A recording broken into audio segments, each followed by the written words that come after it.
Hello, everyone. Hello. You can't see my hands. Look, how spooky is that? There they are. Okay, so welcome to another edition of Mysterious Worlds. We're back, everyone. I had a bit of a family emergency, so I've had a few weeks off. And now I'm back and up and running. And tonight, my first guest, let me find his banner. There you go. Right. So tonight, our first guest is Jason McLean. I was about to say McLean then. No, Jason McLean. There you go. Gates. Hi. Hello, Jason. How are you? Oh, so far so good. I see you're on the bridge of the Enterprise D. Oh, absolutely. Love the ship. I have to admit, I think it's got some flaws, but my favorite ship is the Enterprise from the show Enterprise, the NX-01. Yeah. But the Enterprise, as far as the more modern, again, how can you not love the Enterprise D? Enterprise Z may be my favorite because it always kind of did what I wanted them to do with it. But the Enterprise Z is about as good as you can get, I suppose, particularly from the bridge. The bridge was wonderful. Absolutely. I've always wondered, that they portray the spaceship as like miles and miles of tunnel, and then they always seem to get from the bridge to the engine room within seconds. Yeah. That always baffled me a bit. Well, I mean, that's the entire point of having the turbo lift, right? It gets you where you're going pretty quick, unless the plot calls for you not to get there quickly. Absolutely. I think it's just a case of they just get into the turbo lift and it just beams you across. Done. Seconds. Yep. Okay, so first question. Sure. How long have you been in the paranormal for? So that's sort of a complicated question. I've been around for a long time. But as far as on the more public face, a lot of my stuff goes back. I was doing a lot of actually like prophecy work in eschatology around 2014, 2015. But there was some minor things I did around that time as well. I think really it's around 2017, 2018 when I started being more public facing with this. Yeah. So again, on a public facing side, last 5 years, really, 5-6 years. But a lot of my where I really started doing this more as a again, like the weekly shows and stuff like that, last 3 to 4. But yeah, I've been around for a while, just researching and working and just doing what I do. And finally, I was like, okay, I got to talk about this and actually present some stuff. And so that's sort of around 2017, 2018. Yeah. Fantastic. What you got you into it, like right at the beginning? Did you just have an interest, or did you see things? So, so that's where it gets complicated. If you ask me even 5, 6, 7 years ago, I would say I kind of fell into it. But honestly, it all does stem from my encounter when I was 12. Okay. I was I actually I recorded in my book in a lot of detail, but the really quick version of it is it was summer. It was about 10 o'clock, 10, 11 o'clock a.m. And I was fishing with a friend of mine and in a creek by our house or by my house, like a half a mile, 3/4 of a mile south. In Texas, for those who don't know, particularly North Texas, we sit on a giant limestone slab. So a lot of our creeks are actually deep into this limestone, and this is like 50. So getting into the creek, you're like 15, 20 feet deep, right? Yeah. From where the top is, and it's pretty much sheer cliffs all the way around. But there's a few places where the walls like collapsed from runoff and stuff, so you can get into it. My friend had already left, like he was already heading up, and I was on my way out. I heard a call that I didn't recognize at all. I was like, it's really weird. So I sort of poked my head out from the tree line. So I'm kind of elevated from where we were because I was going back up this sort of rocky ramp and I just got into the tree line. So I poked my head out, and at first I see what I think at first is the largest blue heron I've ever seen in my life. Okay. It's the right color, sort of like a Payne's gray, which is a bluish gray. And its wing shape, looks about the same, and it was kind of doing the S curve thing with the neck, and I thought it was its legs sticking out behind it. Because if you've ever seen a blue heron fly, they like to stick their legs out behind them. Yeah. So that's what I think I'm seeing. But again, I know how wide this place is. This creek is like 15, 20 feet across as well in Yeah. most places. And I'm like in the middle of a straightaway, right? So it kind of snakes through a couple of towns. This creek does. And I'm sort of in the middle of the straightaway. So I'm watching this thing, and it's like, okay, this thing's got a 8 to 10 foot wingspan. That makes it way, like, again, bigger than any blue heron I've ever seen. Yeah. It gets 5 feet in front of my face, or it's white. It gets right in front of me, and its right wingtip is 5 feet from my face. And that's when I realize it has no feathers. What I'm looking at Yeah. is the skin. And what I thought had been its legs sticking out behind it was actually a long tail with a flange on the end. Okay. And I just watch it fly away. Like again, it's about 10, 11 o'clock. So the sun's coming down. So it's not like I had the sun in my eyes or anything. It was a Mhm. perfect sight. And I'm like, this is a pterosaur. Like, what the heck is this? Yeah. Long story short, I didn't tell anybody about it for 20 years because I'm like, what is going on? I can't have seen this here. I lived, at the time I was in DeSoto, Texas, which is a suburb of Dallas, and by suburb I mean the north boundary marker for DeSoto is the southern boundary marker for the city of Dallas. Yeah. I'm like, okay, yeah, I think some of these things are probably still around, right? Because of some stuff that I was already sort of looking into as a kid, but I'm like, but not here, right? Africa No. or Papua New Guinea, but not here, not Dallas, Texas. That's Yeah. insane. And the worst part is that not too long after that, I saw the Mysterious Origins of Man that came out on NBC. It was just a short thing. Yeah. And my dad got the companion VHS tape, and I learned about the living pterosaur sightings in Texas. Yeah. And I was like, yeah, but that's all South Texas, right? That's the Rio Grande River, valley area. Yeah. And for those who are like, well, but it's still Texas. Please understand how big Texas is. This is, I can say I should imagine yeah, it's massive. yeah. The distance between where I'm at and where those sightings are, if I were at 70 miles an hour, it's 8, 9 hours. It's an 8 or 9 hour drive. Wow. So they're not close. So at no point did I think that did I ever consider my sighting valid. I'm like, I had to have seen something else. Yeah. I had known Ken Gerhardt, the leading sort of aerial cryptozoologist, for years before I Mm. told him about my encounter. Like I said, I even wrote a book or a very, very smart short pamphlet on using artwork as a way of ancient artwork as a way of showing that the ramphoractoid pterosaurs had survived up until very, very recently, if not were still Wow. around. I never believed that what I saw could be right, even though I'm Yeah. literally writing a book on showing how the best explanation for what you would call the wyvern is a ramphoractoid pterosaur, just straight up. Okay.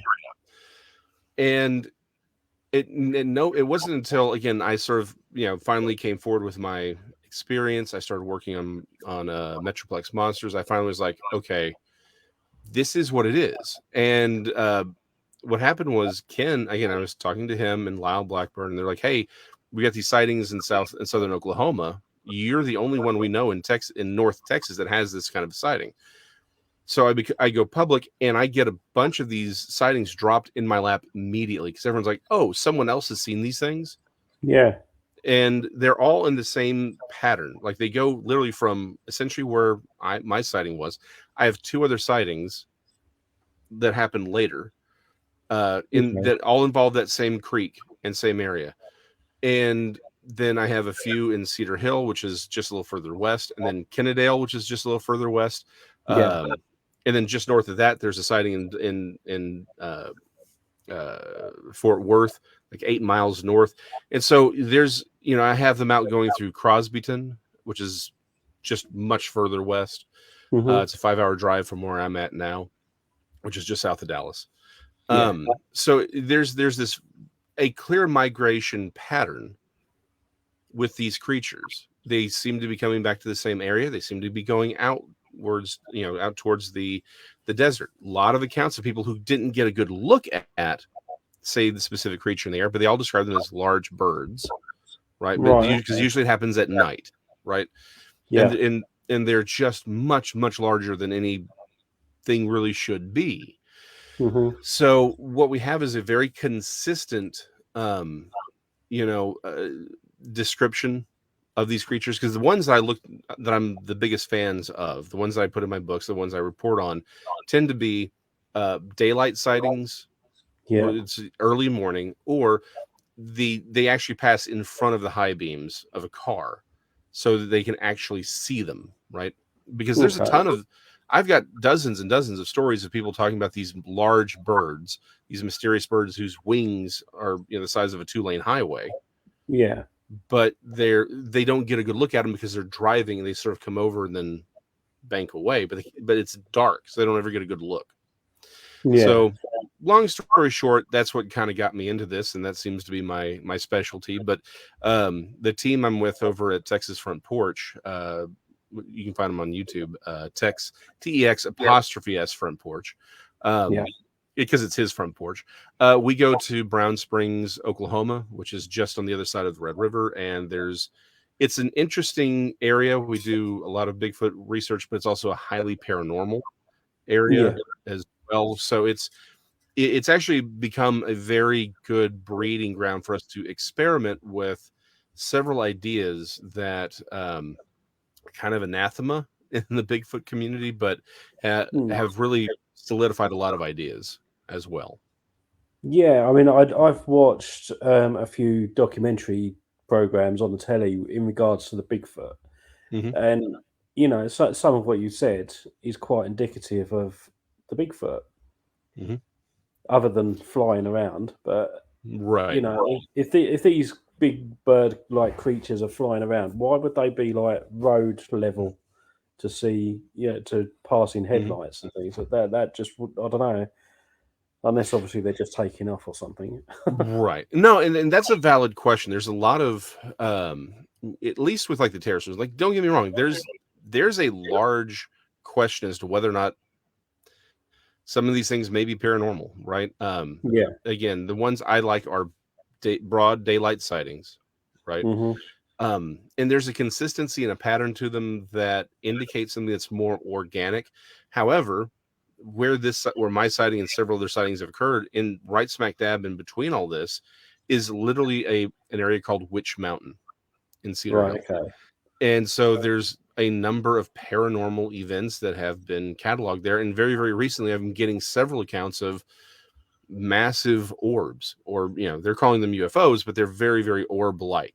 And they're Yeah. just sitting there in the middle of, just sitting there, massive, brilliant orbs and Okay. other strange phenomena. So I can't rule out that there's a paranormal aspect to what I saw, right? What appears to be a living pterosaur. But Hmm. usually with a lot of paranormal stuff, there's other phenomena associated with it that we don't really see with these specific sightings. Yeah. And there are elements to them that make sense, considering even most paleontologists believe that pterosaurs glided more than, say a traditional bird. Yeah. It's not they don't ever flap their wings, but they do seem to rely on gliding, getting high up and moving out, and that's kind of what we see.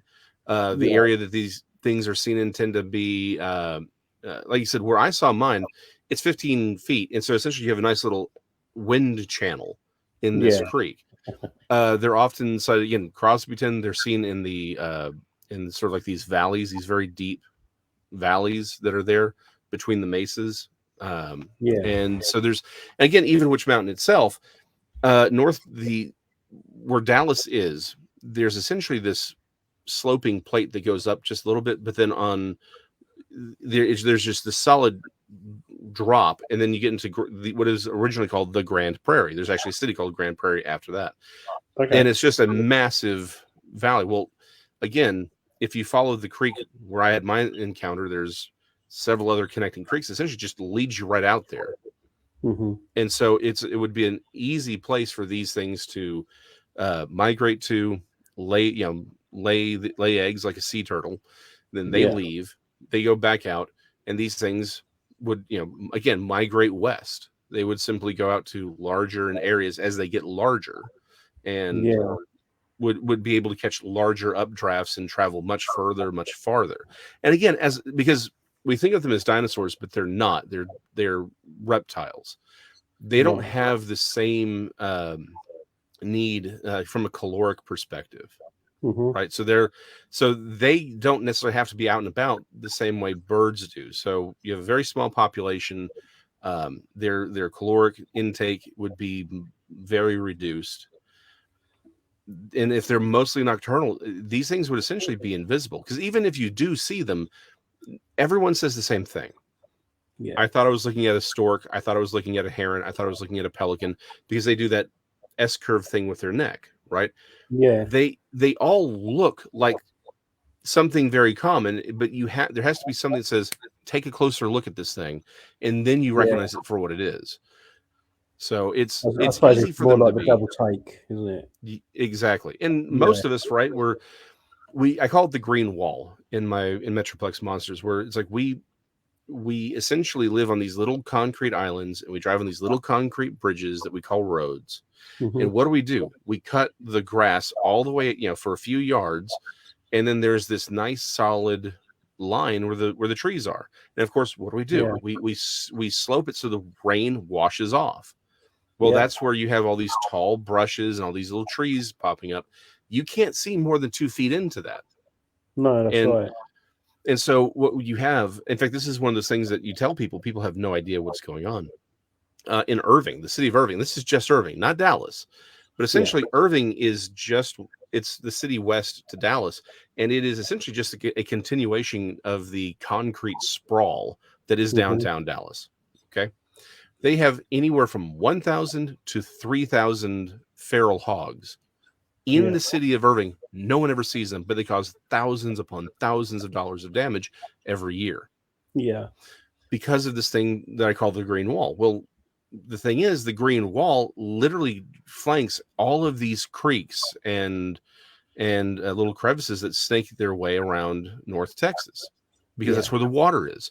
So that's where you have trees, that's where you have the shrubs. So essentially, most of us are living our lives completely unaware. Like, you could march whole armies through these creeks, no one would ever see them, ever. Yeah. And that's where a lot of this stuff. Again, Texas has the Lake Worth monster, not too far. Again, that's in Fort Worth. This happened Hmm. in the 60s. These things seem to happen around the creeks, and again, all these things easily follow them. Why? Because it's easier for them to avoid us. If Yeah. you don't want to get seen, go where the humans aren't. Go where it's Yeah. easier to navigate.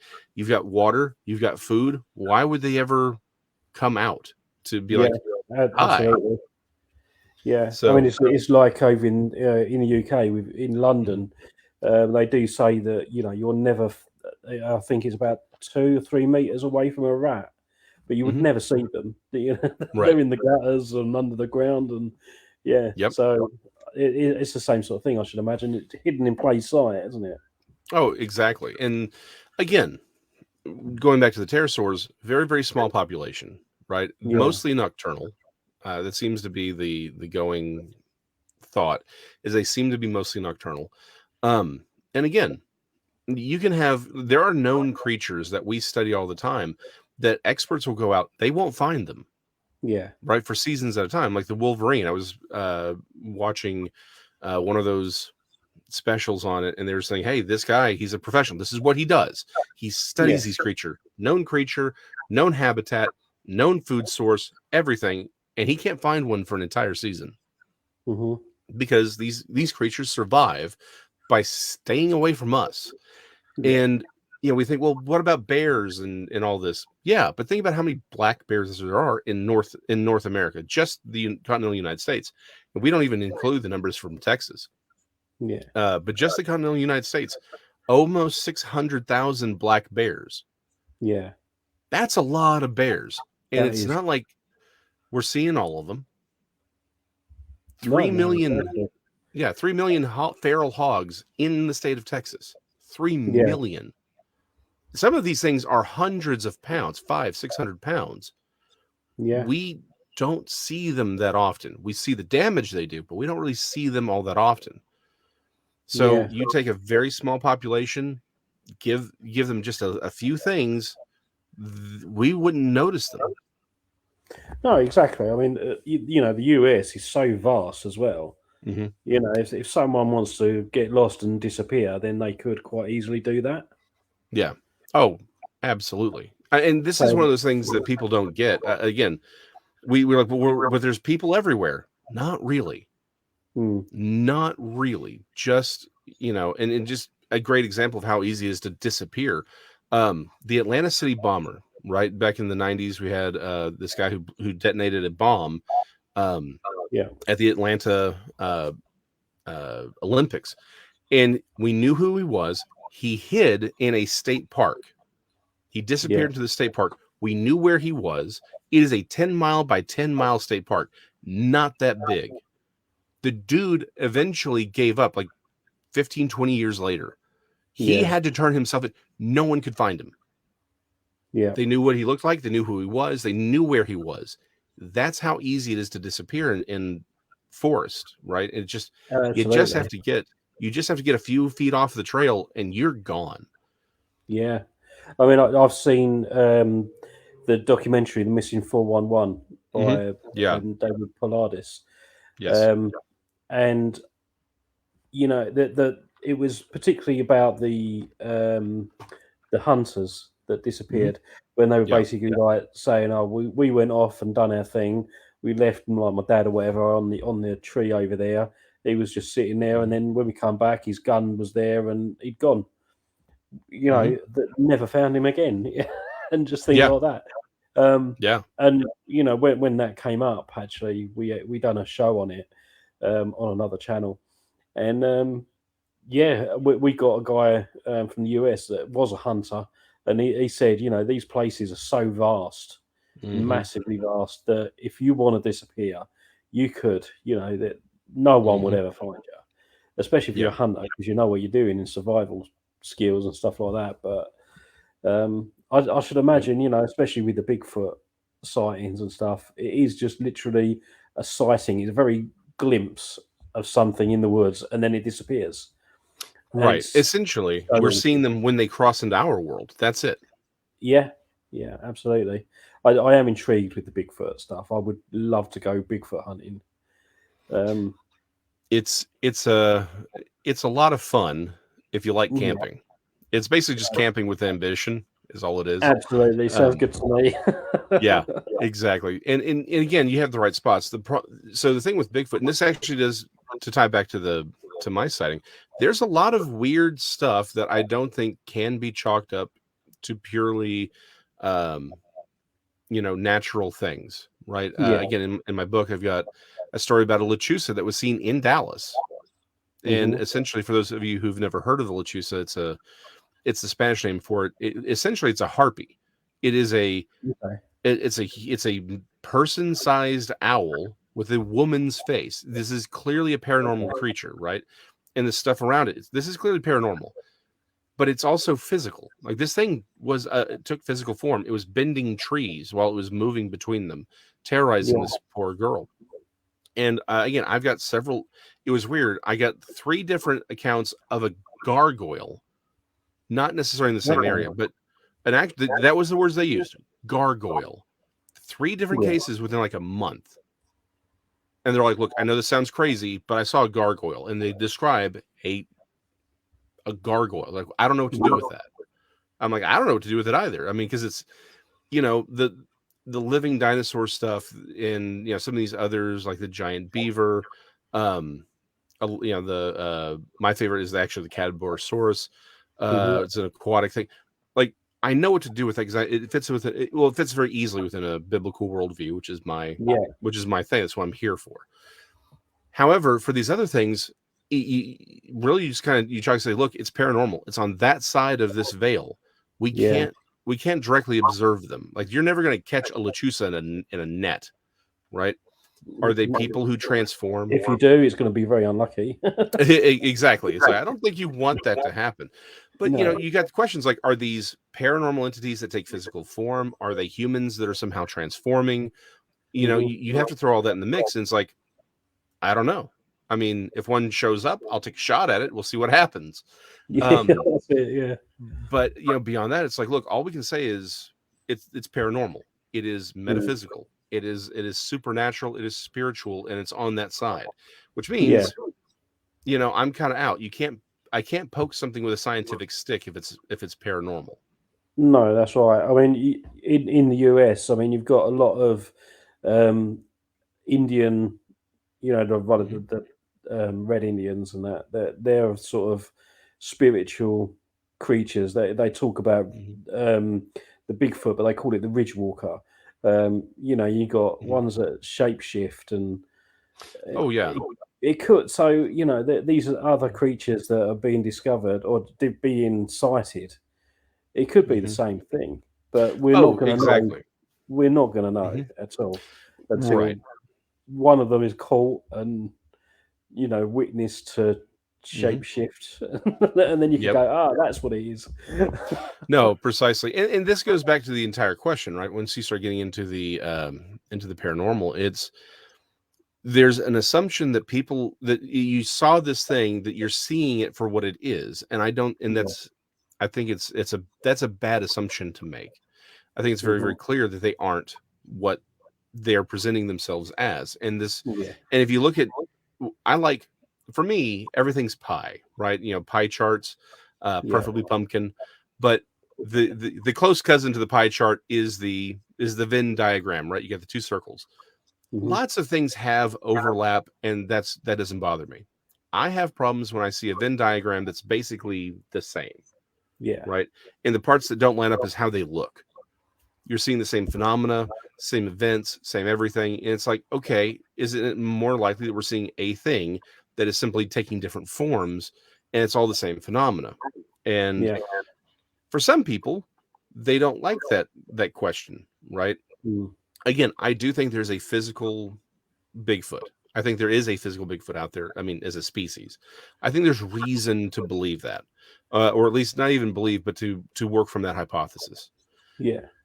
But I think a much larger percentage of what people are actually observing are Hmm. probably paranormal. You wake up in Yeah. your bed and you look up and there's this dark humanoid figure with red glowing eyes. It's a demon, or it's a shadow person, or it's whatever. Yeah. You do that in the forest, it's immediately a Bigfoot. Absolutely. It's the setting, isn't it? And you're more primed to believe that Hmm. if you're going Bigfoot hunting and you see something like that, you're going to assume that it's a Yep. Bigfoot. And there's a lot of overlap between what people claim to when they see Bigfoot. There's a lot of associated paranormal activity that doesn't make sense. Yeah. There's a couple stories. I won't say where I got them. I'm trying to verify them right now, but essentially that things like piles of rocks being left in the living room of people going Bigfoot hunting. it's it, Okay. it's it's not uncommon for Bigfoot hunters to say, look, these things followed me home. I'm sorry, Mm. you traveled 80 miles from where you were to where you are now, and they followed you. Yeah. Doesn't that tell you that maybe something else is going on? It would be so I do a show on Tuesday on Untold Radio AM, and my co-host there, he's just like, look, it's all paranormal, right? Yeah. Just all of it. And that's a very tempting. Hey, I'd like to be able to say, look, it's all paranormal. Boom, I'm done. I'm going to go draw Spider-Man or whatever, right? Yeah. Um, I got other things to do. I think that's a very tempting uh, proposition, but there's associated phenomena with Bigfoot, with these pterosaurs that don't indicate a paranormal. Uh, at least in some of these cases, they don't indicate a paranormal origination Yeah. point. I think it's again the worldview I have, and that's what I advocate for. Is that, again, we can argue when it happened, right? But that Hmm. the flood of Noah did occur. That there was a perfect world. Again, perfect meaning robust, meaning it was optimal for life. There was a Yeah. catastrophic event that reshaped our world, and that everything that survived or that we see on the earth now is simply descendants of those creatures. including us. We're descendants. That's all we are. We're the Yeah. survivors. That, and then of course that we then live in a paranormal world, a world full of angels and demons, and those are just, it's an entire ecosystem of very different creatures, right? Yeah. We think, oh, angels, women with wings, and demons, men with red horns. That ain't what this is, right? That's that's right. Yeah, that's pop culture gobbledygook.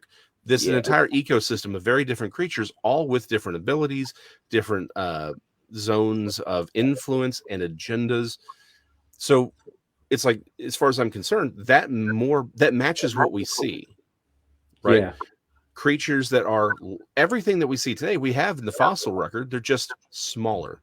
Heck, I'm a Texan. The 9-banded armadillo, which actually come from South America, they're just, they're just this big, right? Maybe this big. Yeah. They used to be the size of a Volkswagen Beetle.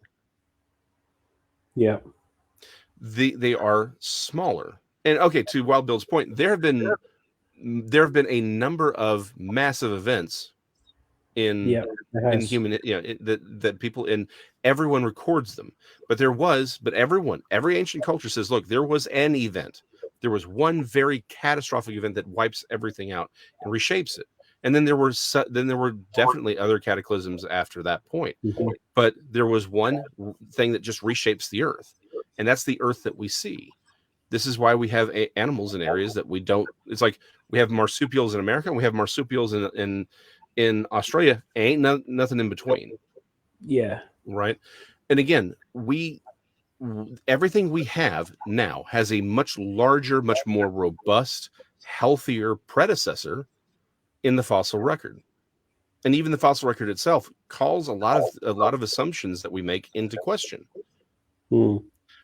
Why do we have dinosaur bones in which they have active hemoglobin, soft tissue? These are things that have a known decay rate. Yeah. If you were to put something in a perfectly climate controlled environment, right? Hemoglobin, just put it in there after 1 million, and this is the most generous number anyone's ever had, 1 million years, perfectly climate controlled, no raising temperatures. It's the optimal conditions. In 1 million years, that thing's just dust. And yet, 1 million years, that's 1,000 sets of 1,000 years.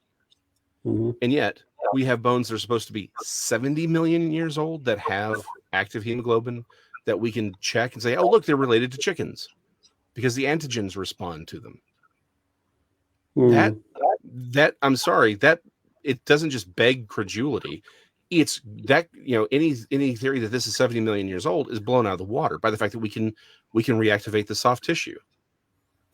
The fact that we have dinosaur mummies where their skin and scales have been perfectly preserved. That means fossilization doesn't take millions of years, or that wouldn't be there. This is something that happens very, very quickly. See, I know that they found like mammoths in the ice, and that obviously preserves their skin and fur and stuff like that. But in the deserts and stuff like that, where they're pulling out dinosaur bones, that wouldn't make much sense. Well, and again, things change, right? As far as times, but yeah, to the point is, okay, well, if it was frozen by some something happened to freeze, let's say a dinosaur, but then it still has to be fossilized. Like fossilization can't take millions of years if these creatures still have their skin. If we still have internal organs sometimes with these mummies. It's not just the bones, some that are often the bones are the easiest thing to mineralize, but we have soft tissues that mineralize, and we have them. This is an indication that there was a catastrophic event that whatever killed this thing also fossilized it, and that it wasn't 70 million years ago because we have hemoglobin. This was in the order of thousands of years. Was it 6? Was it 4,000, 7,000, 15? I don't care on that, right? Because the discrepancy between 4,000, 7, 15,000, the discrepancy between that and 70 million, we're not even in the same restaurant, These are, you're in another country somewhere. Like the worldview that we are presented with doesn't line up with what we actually see. We would expect, if again the overall biblical narrative to be true, that all the creatures today would simply be smaller versions or lesser versions of what we see in the fossil record. That's what we see. And we would expect them to be wildly diverse to meet this new environment, but you could see that they're all related. That's what we see. You would also expect to see a few things that don't belong, that didn't adapt fully, right? That are unique and weren't terribly successful. Well, we call those things dragons. We called them dragons 200 years ago. Now we call them dinosaurs. And then when they show up, we're like, nope, nothing to see here. Yeah. It does beg to differ, like where they actually come from, the sightings that you've, you said about the beginning of the show. I do. There was a program on Netflix, I think it was, called Le Bray. Yeah. Something like that, where in the story a sinkhole opened up. The people that fell through it was like in 65 million years BC, amongst all the dinosaurs and stuff. Yeah. Do you think that could be a possibility? I don't have a problem with time travel per se, right? Like some sort of, the world is much, the truth is always stranger than fiction. It just tends to be a lot less dramatic. Well, maybe not time travel, but even in like stories like Journey to the Center of the Earth, right? There Something where it's giant, not dinosaurs as such, but giant creatures, giant animals that would have been around in the prehistoric period, and they've just been caught in this bubble where they've just lived perfectly happy for the last 65 million years, and evolved from there, because they wouldn't have been affected by any asteroid hitting the planet. Because they were safe in their bubbles. Would you think that could be one of your possible explanations? Is it an explanation? Sure, absolutely. My problem is that it's the preponderance of the evidence, right? Let's go again, going back to the bones themselves, right? It's the record that we have of these creatures is the fossil one. Well, okay, well, what does the fossil record indicate? The fossil record indicates rapid fossilization. And again, if we still have their hemoglobin and soft tissue, then it didn't happen 70 million years ago, right? Whatever this was happened within a few thousand years. Let's go out and say, let's get wild. 20,000 years ago. Great. That ain't 70 million, because we wouldn't have their hemoglobin. Right. We wouldn't have those things. But again, are there areas where maybe that have been large? Yeah, the Congo, right? Mokele and Mbembe, which people have seen for decades, and they've described as a sauropod for decades. There's even another one whose name I cannot pronounce. It starts with an N. It's essentially it's a ceratopsian, right? It's described as a ceratopsian, not as a rhinoceros. They're like, no, we know what a rhinoceros is. We know what these things are. This ain't them. This is something else. And I mean, I think we have them all over Papua New Guinea. Again, you've got all kinds of things in Papua New Guinea that aren't supposed to be there, right? Again, like the living pterosaur, the ropin. So the idea that there's something out there that, where they've been hiding, I think is exactly what's happened, because our planet has suffered, again, multiple climatic changes over the last 6,000 years. We've got this recorded. But the problem is, them being perfectly fine for 65 million years and unchanged for 65 million years doesn't really work, right? How do we wipe everything out and get all these fossils and still have them bopping around fundamentally unchanged after 70 million years? That doesn't really work. The hidden land, or the savage land from Marvel Comics, that doesn't really work if you've got 70 million years of them suffering through these things. But if they only had to be around for a few thousand years, and they just didn't, they just weren't, they didn't adapt as fully as as the mammals did, then you've got something that works. It's like, okay, And again, if the creatures who were fossilized quickly in a climactic event, then again, that explains fossilization and why we still can access their DNA, why we can still access take Tyrannosaurus hemoglobin, test it against chicken antigens and have it respond. That's how we know they're related. It's like there's not 70 million years worth of time between that critter getting buried and us getting it. There's only thousands of years for that. I mean, you're not the only one that I've heard recently talk about the time span being wrong or off in some way. I was watching another documentary on streaming service, and they were talking about when the humans were on the Earth, and they were saying like, oh, the scientists, the archaeologists have said it's like during this period, but it seems like from what his research and looked into old temples that are built on temples, and it actually a human race goes back a lot further than what actually is suggested. Or we're more advanced in the past than we give ourselves credit for often. And so this is one of those things. The reason I was going to become an archaeologist, and I realized there's one specific class. Essentially, they showed you how to fake a finding. That wasn't how it was presented, but it's what they were saying. Essentially, when you find data that doesn't comply with the mainstream narrative, like, this is how you hide it, so you still have a job. Yeah. And I realized very quickly the stuff I wanted to look into, I wasn't going to be allowed to look into. So my life took a slightly different tack. But the fact of the matter is, we have people who have, written papers and dissertations and all these things. And it's like, okay, this is the history of just the Americas, right? Yeah. And yet you go and you talk to, First Nations people, they're like, yeah, that ain't what happened here, right? These things occurred. And what do modern archaeologists do? They just wipe it all. It was like, nope, that didn't happen. That's mythology. It's lore. It's whatever. It's not what really happened. There's a First Nations and archaeologist I want to talk to. His whole point is there is no such thing as the Clovis culture. That instead of having these different cultures that span thousands of years or tens of thousands of years, he's like, no, these were just different tribes making different tools. That we don't have. In essentially, I liken the whole thing to a library that was closed, right? Like, imagine an old school library. We walk in and there's books everywhere. Some are open, some are on tables, some are on the floor.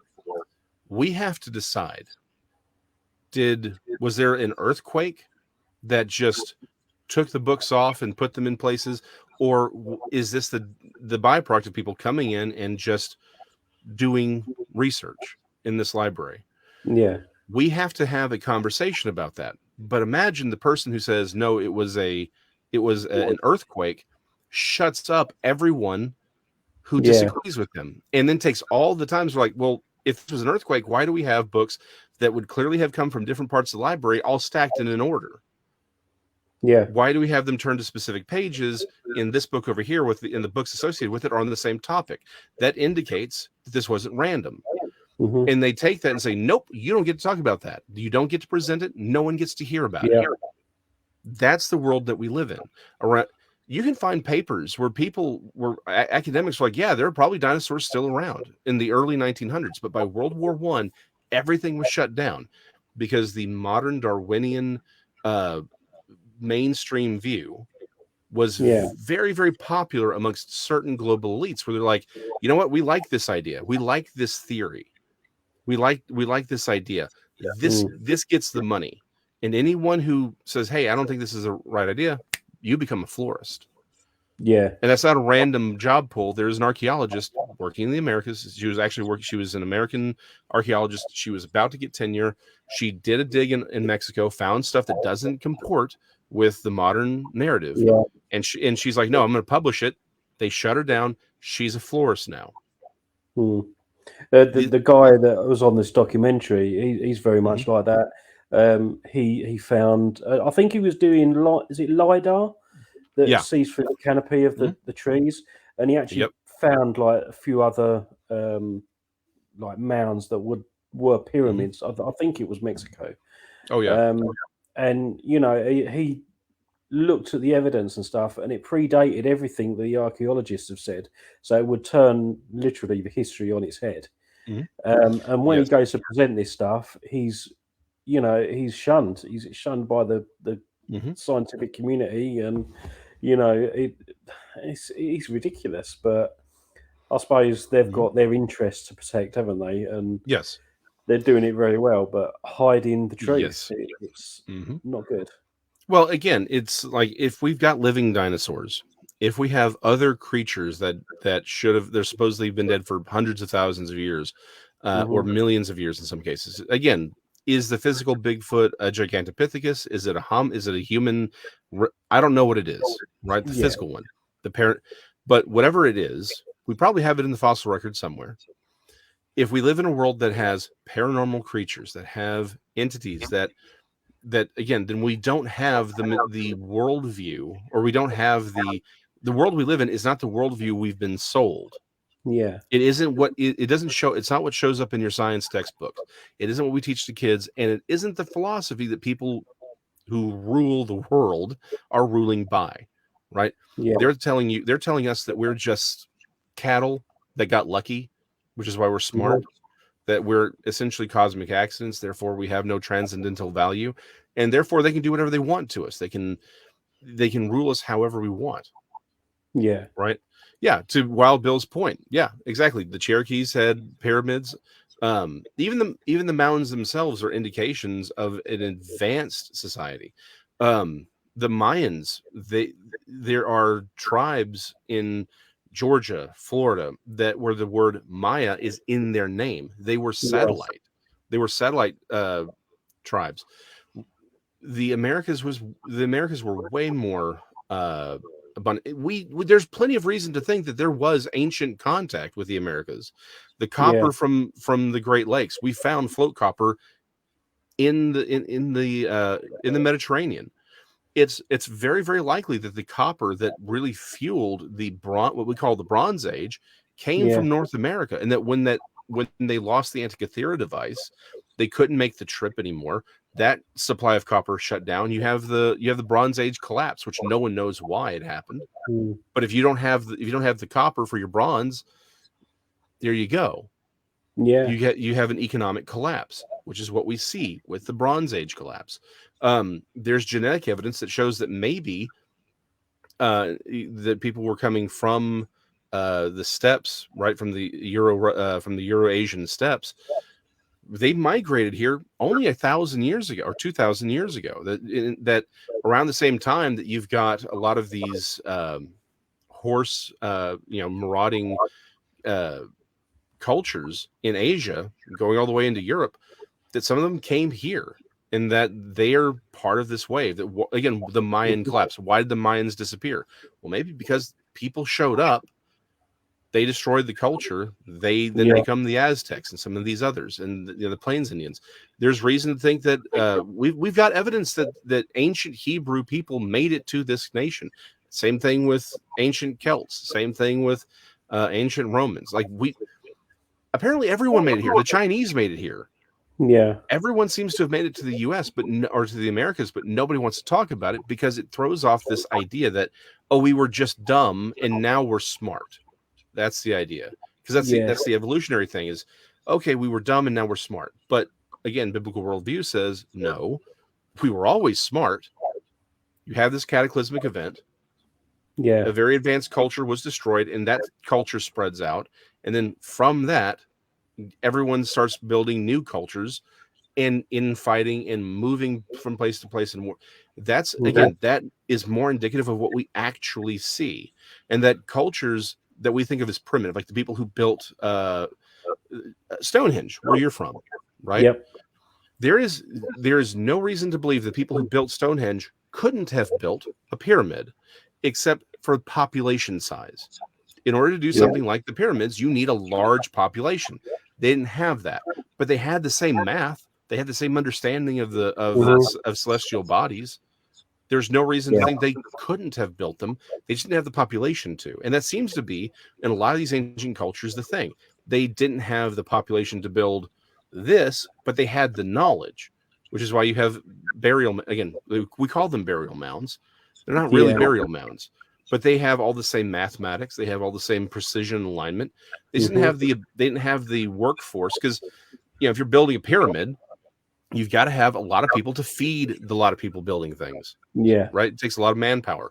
So it doesn't look like anyone didn't have the knowledge. They just didn't have the manpower to do some of these things. So they did what they could. And that seems to be what we're seeing. We had a centralized culture that spread out, became all these new cultures. And then we spent the last however many thousands of years trying to wipe each other out because we're jerks.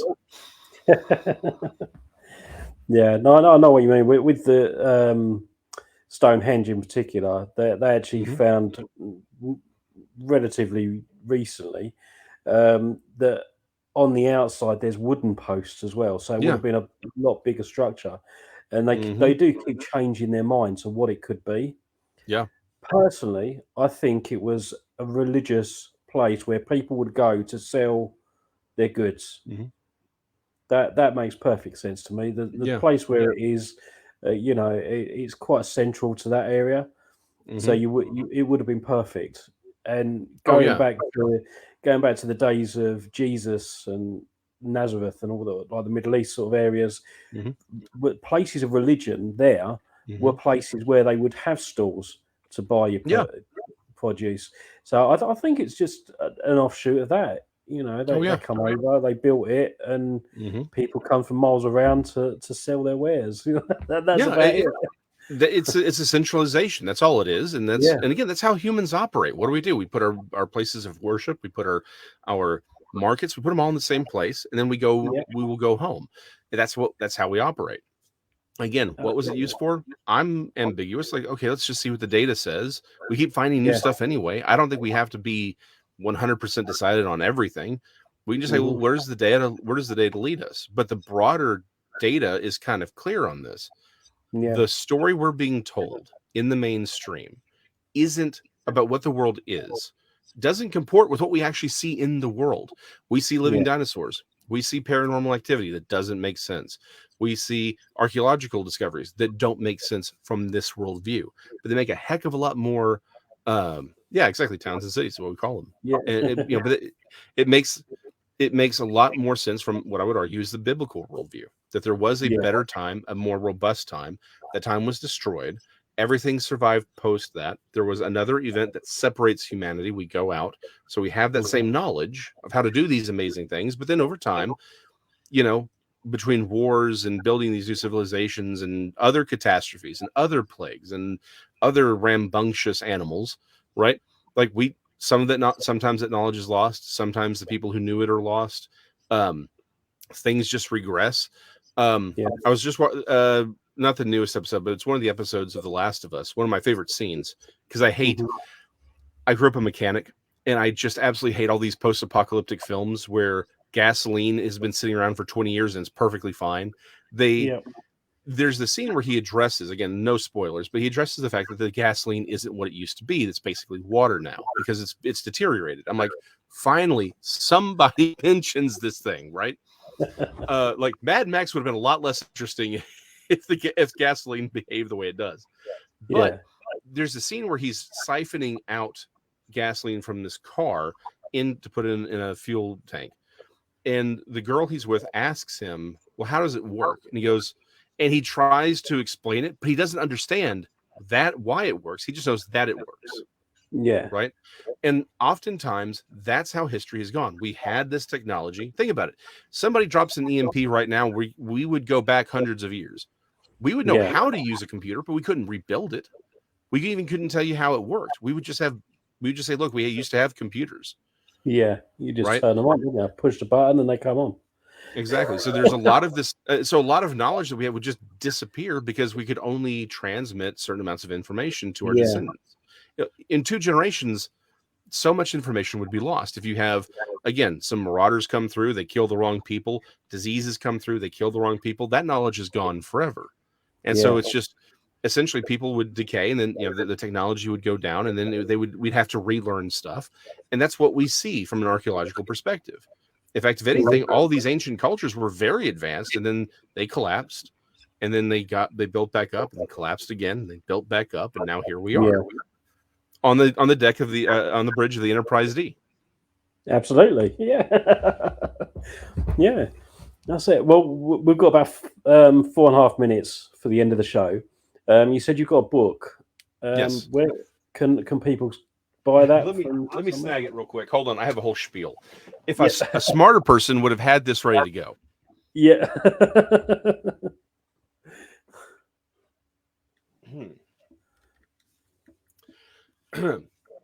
Metroplex Monsters, Dallas Demons, Fort Worth Goatmen, and other terrors of the Trinity River. Available wherever fine books and trashy rags are sold. Yeah, but you can go to Amazon, type in Metroplex Monsters. Okay. I've got other works. It links to my page on Amazon. I've got other books out on the Revelation 12 alignment from 2017, still going on. Other things that I've done, and unfortunately, there's a book on there that's clearly not one of mine. I can't get it off. Like I've asked Amazon to remove. Like that's not me, but they still have it on there. So if there's something that seems really weird, that's not me. I'm the other weird stuff.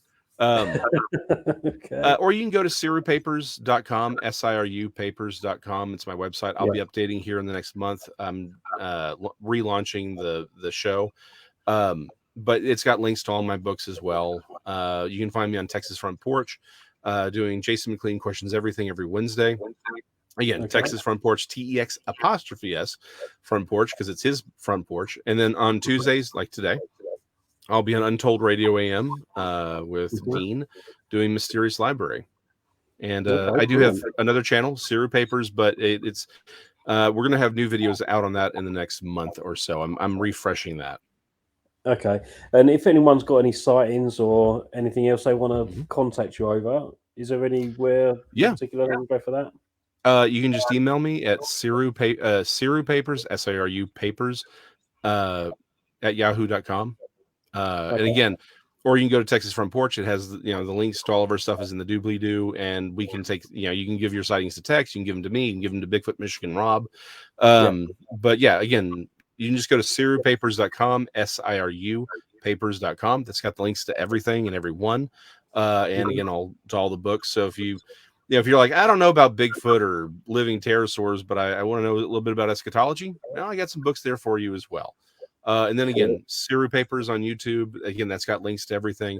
I've got plenty of videos on it, but I'm doing a relaunch over the next month, so it'll be a lot of fun. Fantastic. Well, I want to thank you for joining me tonight. It's been an absolute pleasure. I'll need to get you on again. Oh, it's my pleasure. No, I appreciate you. Definitely go through some of the other books that you've got going. It sounds like fun, man.